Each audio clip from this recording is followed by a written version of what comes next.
마태복음 10장 25절부터 37절까지의 말씀입니다.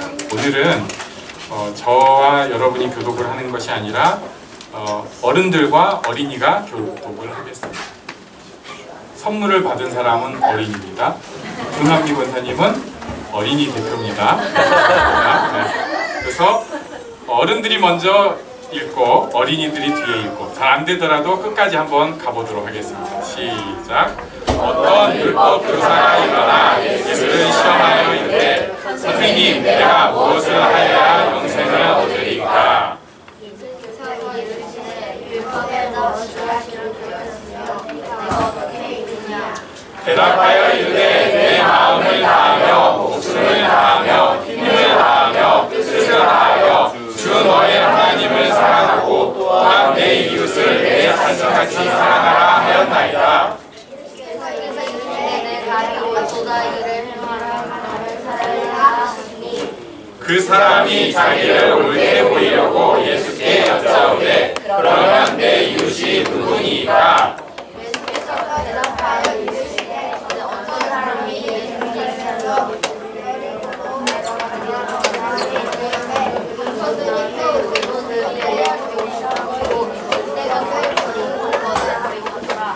마침 한 제사장이 그 길로 지나가다가 그를 보고 피하여 지나가고 또 이와 같이 한 레위인도 그곳에 이르러 그를 보고 피하여 지나가되 어떤 사마리아 사람은 여행하는 중 거기 이르러 그를 보고 불쌍히 여겨 가까이 가서 기름과 포도주를 그 상자에 부어 메고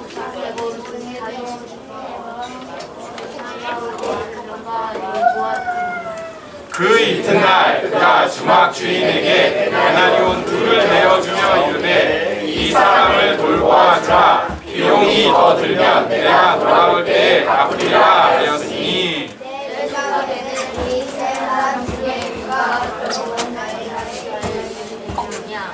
이르되 자기를 베푼 자니이다. 예수께서 이르시되 가서 너도 이와 같이 하라 하시니라. 아멘. 네, 오늘 25절에 보니까요, 어떤 율법 교사가, 율법 선생님이 율법으로 구원에 대한 설명을 하는 사람이 일어나서 예수님을 시험해서 얘기를 했습니다. 선생님, 내가 무엇을 하여야 영생을 얻으리까? 스타트는 시험이지만 질문 자체는 너무 중요한 질문이에요. 내가 무엇을 하여야 영생을 얻으리까? 바꿔서 얘기하냐면요, 예수님, 선생님, 내가 어떻게 해야지 참 인생의 맛을 알 수 있습니까? 요즘식으로 하면 어떻게 살 때 참 인생의 의미가 빛이 납니까? 그러니까 26절에 예수님께서 이렇게 말씀하셨어요. 예수께서 이르시되 율법에 무엇이라 기록되었으며 네가 어떻게 읽느냐 질문을 하니까 이 사람 정답을 얘기를 해주는데, 우리 27절 같이 읽겠습니다. 시작. 대답하여 이르되 내 마음을 다하며 목숨을 다하며 힘을 다하며 뜻을 다하여 주 너의 하나님을 사랑하고 또한 내 이웃을 내 자신같이 사랑하라 하였나이다. 하나님을 사랑하고 이웃을 사랑하라. 이것이 영생을 얻는 길이다. 하나님 뜻대로 사는 길이다. 인생을 참 의미 있게 사는 길이다. 이렇게 얘기할 수 있습니다. 그리고 예수님께서 28절에 보니까 이것을 인정하셨어요. 예수께서 이르시되 네 대답이 옳다. 이를 행하라. 그러면 살리라. 얘기를 한 것이 오늘 이야기의 스타트입니다. 그런데 여기에 문제가 생기기 시작합니다. 29절 보니까 그 사람, 율법 교사가 자기를 옳게 보이려고 예수께 여짜오고, 자기를 옳게 보이려고. 사람은 누구나 자기 정당성을 갖고 싶어 합니다. 사실 아직 아기 때는요, 자신이 없어요. 애들은 다 자신이 없을 때입니다. 그래서 애들은 막 잘난 척하고 그러더라도 자신감 있게 자꾸 안아주고 난 널 지지해 이걸 보여줘야 됩니다. 근데 이게 언제까지 해야 되냐면 오늘 선물 못 받은 고등학생들도 해줘야 됩니다. 뭐 중2면은 난 다 큰 것 같다고 하는데 사실 자신이 없을 때예요. 그래서 그때까지도 자신감 있게 자꾸 난 널 지지해. 넌 괜찮아. 어릴 때 다 그런 거야. 넌 지금 잘하고 있어. 더 좋아질 거야. 좋은 얘기를 계속 들려주는 게 필요합니다. 근데 이제 그렇게 하다가 나이가 들기 시작하면 우리 얘기입니다. 점점점 자기 정당함을 갖고 살고 싶어 합니다. 내가 이만큼 고생했고 내가 그래도 이만큼 열심히 살았고 사실 우리가 그렇게 살았거든요. 그러니까 이런 것을 좀 인정받고 싶어 해요. 그래서 종교는 그것을 인정하고 부추기는 것이 종교의 역할이 되어야 한다고 늘 합니다. 제가 종교라는 표현을 썼습니다. 그래서 교회에서도 그런 식으로 잘 립 서비스를 해줘야 합니다. 봉사를 열심히 하는 거 사실 귀한 일이잖아요. 그리고 교회에 우선순위 두고 열심히 나오려고 해서 이 자리에 나왔잖아요. 어쨌든 헌금 애써서 하나님 앞에 드렸잖아요. 잘한 거 아닌가요? 잘한 거 맞죠. 그런데 이건 우리끼리 세계에서나 잘한 것이지 하나님 앞에서 그것 가지고 무시되거나 인정해 주는 것은 바른 모습은 아닙니다. 이 율법사는 자기가 율법을 좀 지킨 것 가지고 자기가 인정을 좀 받아보겠다고 하고 있는 거예요. 그래서 예수님께서 비유를 들어서 설명해 줍니다. 이것이 이 율법사의 옷을 벗깁니다. 30절을 보니까 제가 오늘 간만에 그림도 준비를 했습니다. 두란노 어린이 성경에 저작권이 있습니다. 30절에 보니까 강도를 만났습니다. 한 사람이 뭐 옆에 설명이 많은데 왜 그거 다 지우고 강도를 만났는데 돈을 다 털어가는데 옷까지 벗기고 가져갔습니다. 왜냐하면 겉옷 자체가 그때 당시에 굉장히 고가품입니다. 겉옷을 가져가고 그리고 또 속옷에다가 돈을 숨겨놓는 거는 한국이나 극동이나 똑같은 것 같습니다. 네, 지금도 혹시 제가 그런 분을 봐가지고 야 복대 꼭 들고 다니시는 분들 있어요. 교회 오는데 도대체 왜 복대를 들고 오시는지 그래가지고 헌금할 때 헌금을 안 갖고 왔대요. 그럼 그렇지 하는데 갑자기 안 갖고 온 게 겉에 안 갖고 온 것이고 복대에는 있는 거죠. 그러니까 화장실을 가시더라고요. 그래가지고 가서 주섬주섬 해갖고 네, 그때도 그랬어요. 그러니까 옷을 싹 벗기고 탈탈 두들겨 털어가지고 이 사람이 거의 죽게 됐습니다. 그때 31절에 보니까 마침 한 제사장이 그 길로 가다가 그를 보고 한 행동이 피했습니다. 여러분 내가 쓰러져 있는데 그걸 피하는 심정을 겪어본 적 있습니까? 행복한 아이입니다. 네. 근데 현대인들은 이거 다 느낍니다. 내가 제일 힘들 때는 사람들이 나를 피하는 것 같습니다. 피하는 것 같거든요. 이 사람은 진짜로 그 앞에서 피합니다. 설명을 이렇게 합니다. 시체를 건드리면 제사를 할 수가 없습니다. 부정한 사람이 되기 때문에 하나님께 제사를 드릴 수가 없기 때문에 예배드려야 하는데 부정한 모습이 되면 안 되기 때문에 피했다는 겁니다. 그럴 수 있겠죠? 그 다음 절에 보니까 또 마침 레위인도 피해갔습니다. 제가 그림이 똑같나 열심히 봤는데 터빈 앞에 무늬가 좀 다르더라고요. 네. 뒤돌아가는 모습 살짝 보면 조금 다릅니다. 레위인도 피해갔습니다. 아마도 이 사람도 자기 딴에는 예배 잘 드리겠다고 피해간 것 같습니다. 그런데 그때 사마리아 사람이 지나갑니다. 이 사마리아 사람은요 이스라엘 사람들과 굉장히 안 좋은 관계에 있습니다. 종교적인 갈등 관계에 있어요. 조금 극단적으로 얘기하면 이단이라고 할 수 있습니다. 그러니까 우리도 지금 뭐 신천지 이러면 다 언짢잖아요. 벌써 이단이라고 그 사람들은 볼 수 있습니다. 그런데 예수님이 지금 기어코 그 사람을 비유로 들어온 거예요. 이 사마리아인이 지나가다 보고 첫 번째 드는 마음이 불쌍히 여겼습니다. 불쌍. 불쌍히 여기고. 제가 여기 있어요. 예, 은혜를 받고 나서 증거 중에 하나, 불쌍히 여기는 마음이 생깁니다. 불쌍히 여기는 마음이 하나도 없는 사람, 긍휼한 마음이 하나도 없는 사람, 자기 점검해봐야 됩니다. 내가 또 율법사 되어 있나? 네. 불쌍히 여기는 마음이 한 우리의 시그널이 될 수 있습니다. 네. 우리 옆 사람에게 말씀해 주십시오. 불쌍히 여기는 마음이 필요합니다.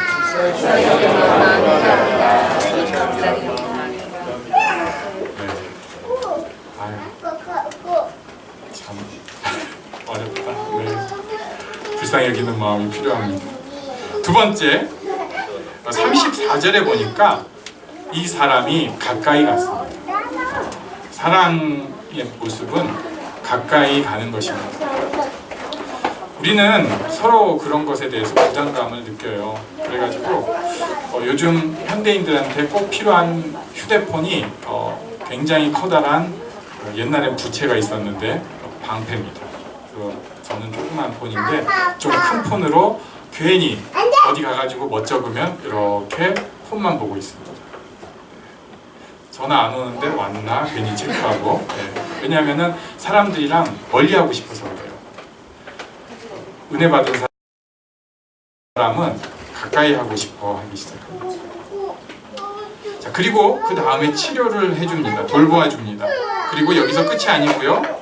35절에 보니까 요새식으로 하면은 한 15만 원, 20만 원 주면서 돌보아 주라고 얘기를 합니다. 그때 예수님께서 비유를 마치고 질문을 하셨습니다. 누가 강도 만난 사람의 이웃이냐?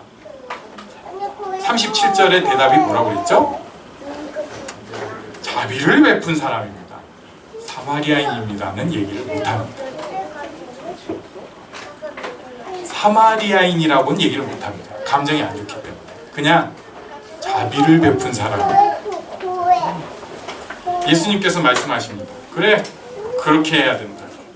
네가 말도 못 꺼내는 그 사람처럼 해야 된다. 예배 잘 드리겠다고 필요한 사람 외면하지 말고 그 사람처럼 자비를 베풀어야 된다. 불쌍히 여기고 가까이 가고 손해를 보면서도 섬기는 모습이 사랑을 하는 것이다 라고 얘기를 합니다. 저는 어린이 주일을 맞아서 우리 점검을 한번 해봅니다. 교회에 오래 다닌 사람들,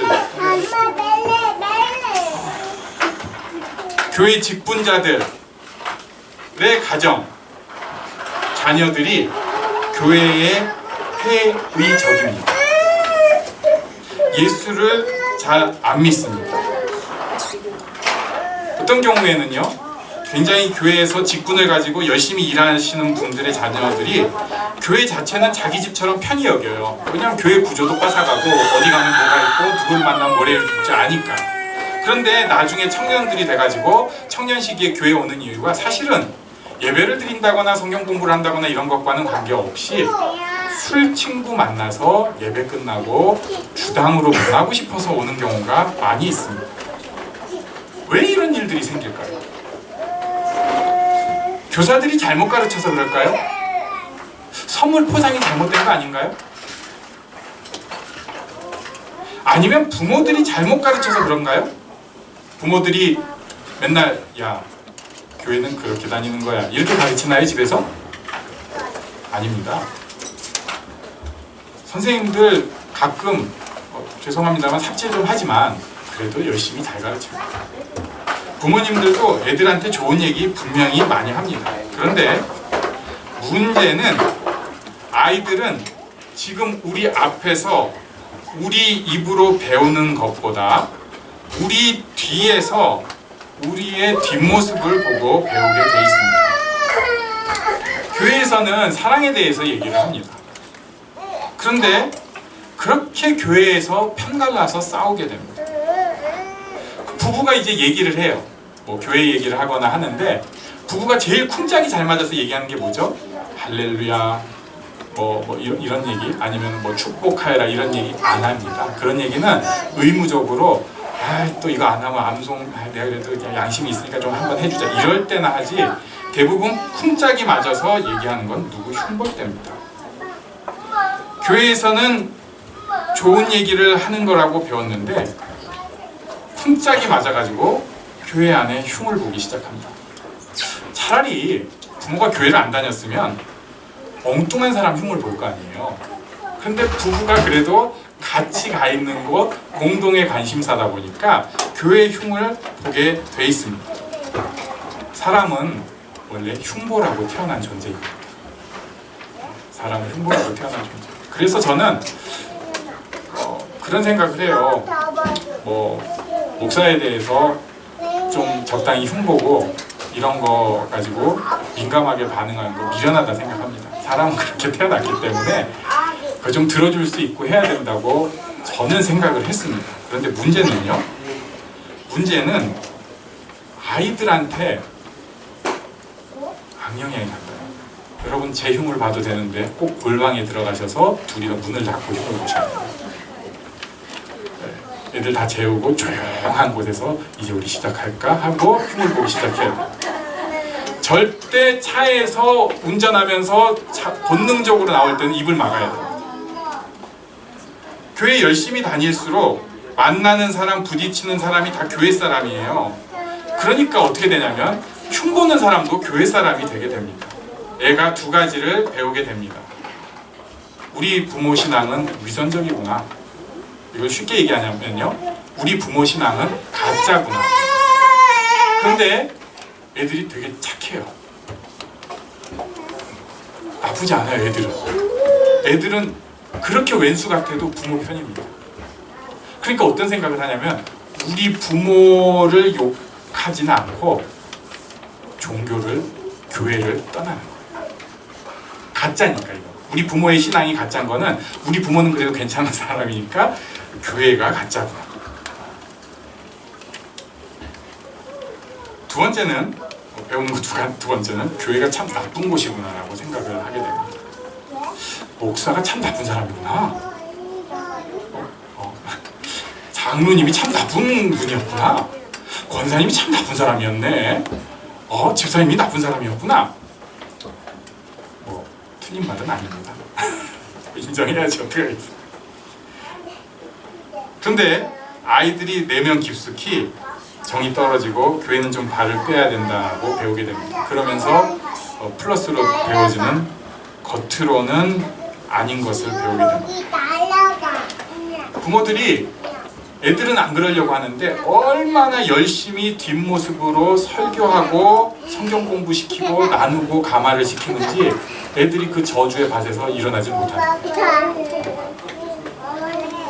그러니까 애들이 신앙생활을 하는데 어려움을 겪게 되고 지금까지도 여기에 있는 사람들 중에 그런 모습 때문에 힘들어하는 분들이 있습니다.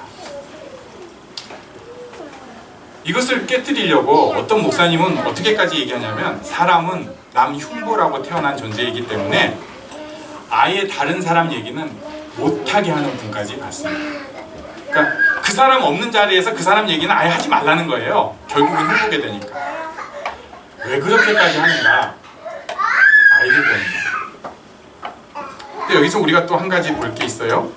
철 들어가면서 우리가 알아야 할 것은 부모님들이 욕하는 것 사실은 엄마가 힘들어서 그런 겁니다. 꼭 교회 탓만은 아니었어요. 물론 그 교회에 문제 있었던 거 맞지만 제일 큰 이유는 어쩌면은 그 엄마의 짐이 되고 있는 나 때문에 엄마가 교회에 흉봤을 수도 있습니다. 근데 엄마가 세련되지 못해가지고 남 흉보면서 자기 힘든 것을 받아들였던 것입니다. 그리고 이제 컸으면은 그 정도는 이해해 줄 필요가 있겠죠. 대신에 우리는 그것을 끊어야 됩니다. 그리고 우리는 축복의 사람으로 바뀌어 가야 합니다. 세상의 흐름은 저주의 흐름이에요. 모든 집안이 가게에 흐르는 저주가 있습니다. 그렇게 남을 저주하고 밟으려고 하는 저주의 흐름이 있습니다. 그렇게 한다고 자기네가 더 잘 사는 거 아닌데. 저주의 흐름을 깨버리면 좋겠습니다. 우리 교회는 좀 덜 떨어져도 돼요. 진심입니다. 돈을 좀 많이 못 벌어도 돼요. 진심이에요. 물론 많이 벌면 좋겠지만, 그런데 저주의 흐름은 깨면 좋겠어요. 그 집안에 축복이 있는, 평강을 빌어주는 그런 모습이 있으면 좋겠습니다. 우리 지금 교회들 막 상품과 선물을 줬는데 이 아이들 어떻게 자랄까요? 네, 제 뒷모습이 이 아이들의 앞날입니다. 우리의 뒷모습이 이 아이들의 앞날입니다.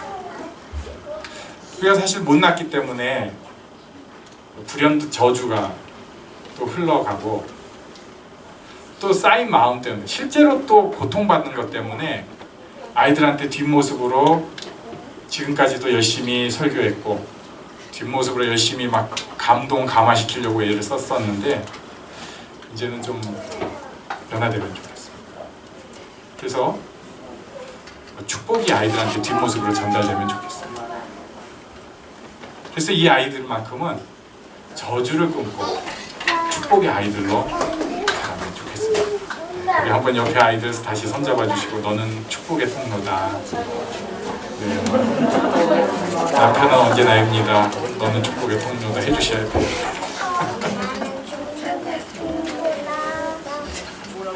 네, 우리 잠깐 기도하는 시간 갖겠습니다. 우리가 다 모자라서 그런 걸 어떡해요. 그래도 하나님께서 주신 축복이 있습니다.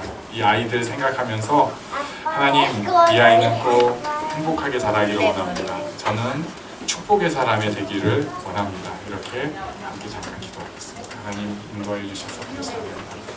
우리가 부족해도 주의 은혜로 하나님 앞에 나아가기를 원합니다. 주님께서 인도해 주시고 주시옵소서.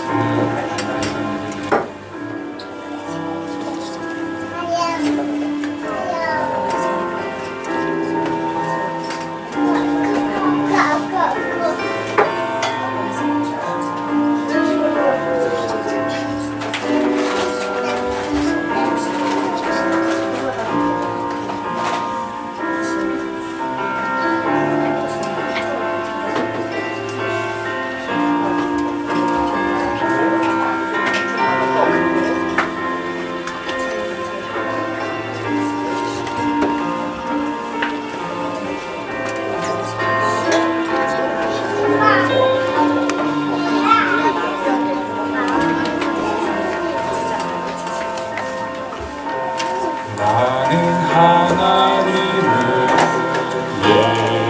예배하니